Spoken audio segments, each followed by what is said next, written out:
Welcome to NSR news. Sircilla జిల్లా గంభీరావుపేట మండల కేంద్రంలోని ఐకేపీ సెంటర్లో వడ్లను కొనాలని రైతన్నల ఆందోళన.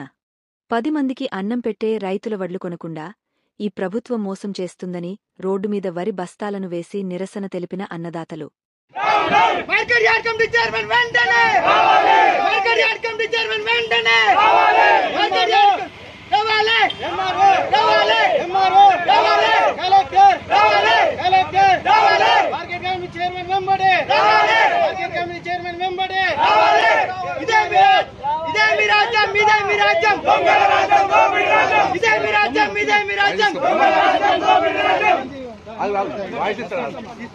నెల రోజుల నుంచి ఐకేపీ సెంటర్లు చాలానే ఇప్పటి వరకు పట్టించుకొని అధికారులు కలెక్టర్ గారు మరియు తహసీల్దార్ గారు ఇదివరకు పట్టించుకోవడం లేదు.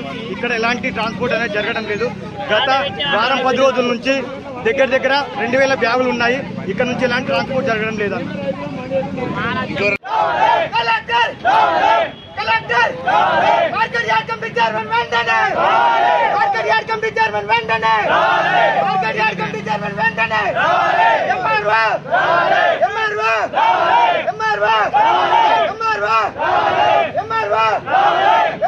రైతులకు ఇంతగా అవసరం జరుగుతాడు. ఆయనతో పట్టించుకోండి. ఎందుకు సార్ ఆయన చేయాలి?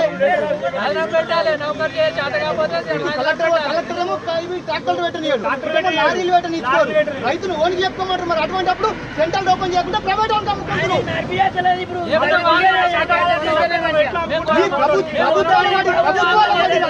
ప్రభుత్వాల వాడి రక రైతులను దోచుకుని తింటారా? పొద్దుగా లేదా రైతులు ఎందుకు రాజ్యం లేదన్నట్టు రైతులు దోచుకుని ఇంతగా ఎందుకు తింటారు? మరి కాంట పెట్టాడు ఉంచాము అలా తరగతి షార్టేజ్ ఓడి చూసుకోమంటాం. మా బాధ మాకు పిల్లలు లేరా? మేము నౌకలు మీ లెక్కలు మేము కూడా నౌకలు చేసుకోవచ్చు.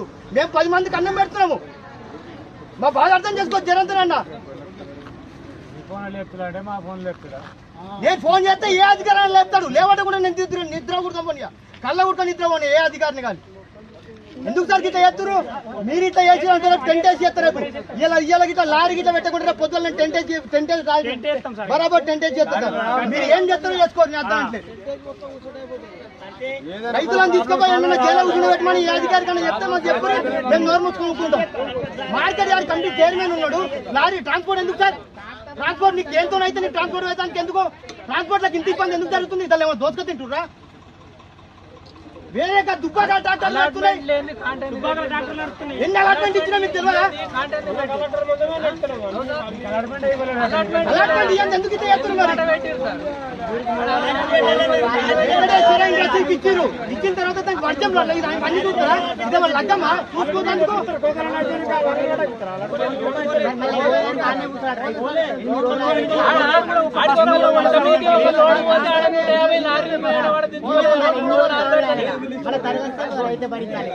తారీఖు 17 తారీఖు రోజు 709 సంచులు నా ఒక్కనే కాంట పెట్టిర్రు. నాతో పాటు ఇంకో ఇద్దరి రైతులు 200 సంచులు పెట్టిరు. 900 బ్యాగ్ సంచి ఇక్కడ ఉన్నది. ఆ 900 బ్యాగ్ సంచికి బాధ్యత వహించేది ఎవరు? అది వెయిట్ లాస్ అయితే ఎవరు భరించాలి? నా ఒక్కరికి కడుపు నొప్పికి ఇంతగానం ఉంటే మిగతా రైతులు ఎట్లా? చెదలు పడుతున్నాయి సంచులు. వర్షం పడితే దాన్ని తడిచినాక ధాన్యాన్ని ఎవరు కొంటారు, ఎవరు తీసుకుపోతారు? మాకు సంబంధం లేదంటే లాస్ట్కి నా పేరు మీద 10 సంచులు కడిగేస్తా అంటే ఎవరు భరించాలి? 10 సంచులు అంటే 5 క్వింటాల రూపాయలు. 5 క్వింటాలు అంటే 20,000 రూపాయలు అయితే మాకు అవి ఓడి వాటి భరించాలి. మొత్తం నానిపోయినాయి సంచులు.